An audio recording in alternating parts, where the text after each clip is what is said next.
दोस्तों नमस्कार। बोधि सुविचार चैनल में आप सभी लोगों का स्वागत है। दोस्तों आज हम वर्ण व्यवस्था के विषय के संबंध में आप लोगों से चर्चा करेंगे। अभी वर्ण व्यवस्था में ब्राह्मण, क्षत्रिय, वैश्य और शूद्र जो सबसे निचले पायदान में रखा गया है। आज हमारे पास एक पुस्तक है डॉक्टर बी.आर. अम्बेडकर। उनकी पुस्तक का नाम है हु वेयर द शूद्रा। शूद्र कौन थे, उसी पुस्तक का को कोट करते हुए मैं आपसे आज चर्चा करूंगा इस विषय पर। ये बाबा साहब की किताब है, आप देख सकते हो। तो साथियों, जैसा कि अभी हम कह रहे थे कि वर्ण व्यवस्था में जो 4 वर्ण बने, ब्राह्मण, क्षत्रिय, वैश्य और शूद्र। शूद्रों को निचले पायदान में रखा गया है। ये वर्ण व्यवस्था का जो प्रभाव है वो 8वीं शताब्दी के बाद जो है, ये 8वीं शताब्दी में ही कुछ हल्का फुल्का असर दिखाई देने लगता है, जिसका वीडियो मैं आप लोगों को बाद में बनाऊंगा। अभी हम इसी who are the Shudra doctor B R. Ambedkar की पुस्तक जो है उसी के अनुसार, उसी को कोट करते हुए मैं इस पर बात करूंगा। तो यहाँ पर हम देखते हैं कि जो 4 वर्ण बने, तो कहते हैं कि ब्रह्मा के मुख से जो है ब्राह्मण पैदा हो गया, उसके बाहु से जो है क्षत्रिय हो गया, और जंघों से जो है वैश्य पैदा हो गया, तथा पैरों से शूद्र पैदा हुआ है। यही बात कृष्ण गीता में भी कहते हैं कि हमने 4 वर्णों की रचना उनके गुण और स्वभाव के आधार पर की है, और फिर उसी चीज को मनु भी कहते हैं। तो ऐसा लगता है कि उस समय जो लेखन का कार्य चल रहा था, तो एक होड़ लगी थी। जैसे क्रिकेट मैच नहीं होता है, क्रिकेट मैच में जैसे सभी को छक्का मारना है, तो एक होड़ लगी थी। तो सभी जो है वर्ण व्यवस्था पर ही चर्चा कर रहे थे। सभी, कोई कह रहा था मैंने बनाया है, कोई कह रहा है मैंने बनाया, कोई कह रहा है मैंने बनाया। तो इसमें जो है, जो चौथा वर्ण है शूद्र, इसके विषय में बाबा साहब ने क्या कहा है कि शूद्रों का जो वर्ण है वो अंतिम पायदान पर है, उसका स्थान जो है बहुत ही नीचे रखा गया है।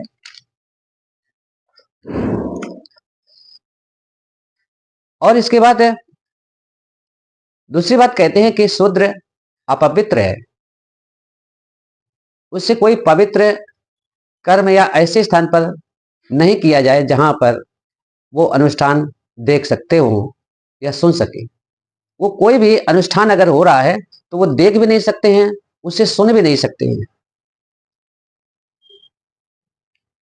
अन्य वर्णों की भांति शूद्र का सम्मान न किया जाए। जैसे 3 वर्ण ऊपर के हैं, ब्राह्मण, क्षत्रिय, वैश्य, इनका सम्मान तो वर्ण के आधार पर किया जाएगा, लेकिन शूद्र का सम्मान बिल्कुल नहीं किया जाए। शूद्र का जीवन ही व्यर्थ है।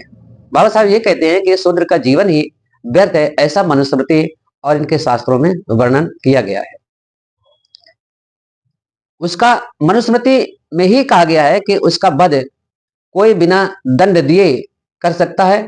यदि कुछ देना भी पड़े तो ब्राह्मण, क्षत्रिय, वैश्य की अपेक्षा या उसकी तुलना में कम दिया जाए, बहुत कम दिया जाए। अब देखिए कि शूद्र का यदि वध भी कर दिया जाता है, उसकी हत्या भी कर दी जाती है, तो हत्या करने वाले को दंड नहीं दिया जाएगा, और दिया जाएगा तो अन्य वर्णों से बहुत कम।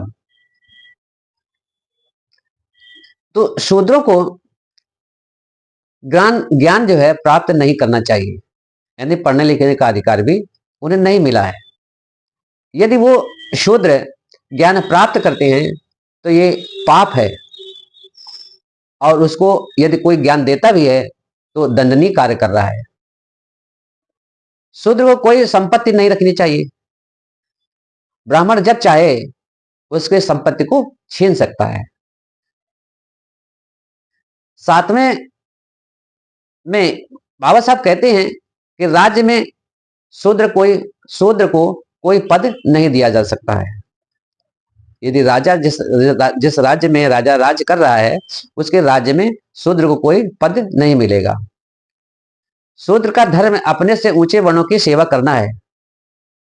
यही गीता में जो है कृष्ण ने भी कहा है कि शूद्र का धर्म अपने से ऊंचे वर्णों की सेवा करना है, इसी से उसकी मुक्ति मिलेगी। इस पर थोड़ा सा विचार करना चाहूंगा कि तथाकथित लोग ऐसे हैं जो कहते हैं कि कृष्ण हमारे वंशज हैं। अगर आपके वंशज होते तो आपको ये व्यवस्था नहीं देते, और ये गीता में कृष्ण ने स्वयं कहा भी है। उसके गुण, स्वभाव तथा कर्म का भी बंटवारा किया गया है गीता में। इसके बाद बाबा साहब लिखते हैं कि उच्च वर्ण वाला शूद्र से वैवाहिक संबंध स्थापित नहीं कर सकता है। यानी ब्राह्मण, क्षत्रिय, वैश्य शूद्र से शादी नहीं कर सकते हैं, शूद्र वर्ण में शादी नहीं कर सकते हैं। वे शूद्र स्त्रियों को सहवास हेतु रख सकते हैं, उनके साथ जो शारीरिक संबंध करने के लिए तो वो उससे सहवास हेतु रख सकते हैं उस स्त्रियों को। लेकिन यदि शूद्र उच्च वर्ण की किसी स्त्री का स्पर्श भी कर दे तो उसे कठोर दंड देना चाहिए, हाथ काट देना चाहिए। यही हिंदू मैथोलॉजी में जो धर्म ग्रंथ लिखे हैं उनके यही विचार है, यही विचारधारा है। शूद्र जन्म से दास होता है, उसे सर्वदा दास बनाकर ही रखा जाए। अनेक स्मृतियों में और धर्म सूत्रों में मनुस्मृति से भी ज्यादा क्रूरतापूर्ण और अमानवीय व्यवहार के आदेश दर्ज किए हैं। इसका तात्पर्य यह है कि शूद्रों की स्थिति अति दयनीय है, लेकिन ये शूद्र फिर भी उसी वर्ण व्यवस्था के अंग बने हुए हैं। ऐसा क्यों? क्या उन्होंने ही इसको स्वीकार किया है या उनके ऊपर जबरदस्ती थोपा गया है? अगर जबरदस्ती थोपा गया है तो आज के दौर में इन शूद्रों को सजग रहना चाहिए, सजग होना चाहिए, चेतना आनी चाहिए और ऐसी व्यवस्था का विरोध भी करना चाहिए। शूद्र नीच और दरिद्र नहीं थे। बाबा साहब कहते हैं कि शूद्र दरिद्र और नीच नहीं थे, वे धनी होते थे, राजा भी थे। ये तथ्य मैत्रेयानी संहिता और पंचविंश ब्राह्मण से सिद्ध होता है। शोध निष्कर्ष में कहा है बाबा साहब ने कि आर्य जो है नस्ल से भारतीय थे, आर्य नस्ल से भारतीय थे। आर्य शब्द का तो आप जानते हैं कि ये बौद्ध सभ्यता में प्रयोग किया गया है। सबसे पहले भगवान बुद्ध ने ही आर्य शब्द का प्रयोग किया है। जैसे चार आर्य सत्य, तो आर्य शब्द का जो है जो प्रयोग है वो भगवान बुद्ध ने ही किया है, इसके पहले और किसी ने नहीं किया है। प्रोफेसर मैक्स मुलर का मत है कि आर्य कोई जाति या नस्ल नहीं वरन एक भाषा है। इसका आशय एक भाषा के सिवाय कुछ भी नहीं है, उसे बोलने वाला ही आर्य है। डॉक्टर अंबेडकर कहते हैं कि मैं बार बार कह चुका हूं कि आर्य शब्द संबंध न रक्त से है, न शारीरिक ढांचे से है, न बालों से और न कपाल से। मेरा सीधा तात्पर्य है जो आर्य भाषा बोलते हैं वही आर्य हैं। आर्यों के बाहर से आने का जो सिद्धांत बाल गंगाधर तिलक ने प्रस्तुत किया है वो काफी प्रसिद्ध हुआ है और बहुत सारे लोगों ने समझा है कि आर्य जो है ये बाहर से आए हुए हैं। तिलक ने अपने सिद्धांत में कहा है कि आर्य प्रजाति का मूल स्थान आर्कटिक क्षेत्र है। उनके सिद्धांत के अनुसार ये क्षेत्र ध्रुव है, लेकिन डॉक्टर अंबेडकर तिलक के दृष्टिकोण से स्वीकार नहीं किया है। उन्होंने बाल गंगाधर तिलक के सिद्धांत को नकारते हुए नकार दिया गया है। आर्य शब्द चूंकि भारत का ही है, इसलिए यहाँ के लोग जो है जब आर्य भाषा को बोलते थे तो आर्य उन्हीं को कहा जाता था। ये बाद में जो है आर्य शब्द का प्रयोग इन लोगों ने करना प्रारंभ किया है।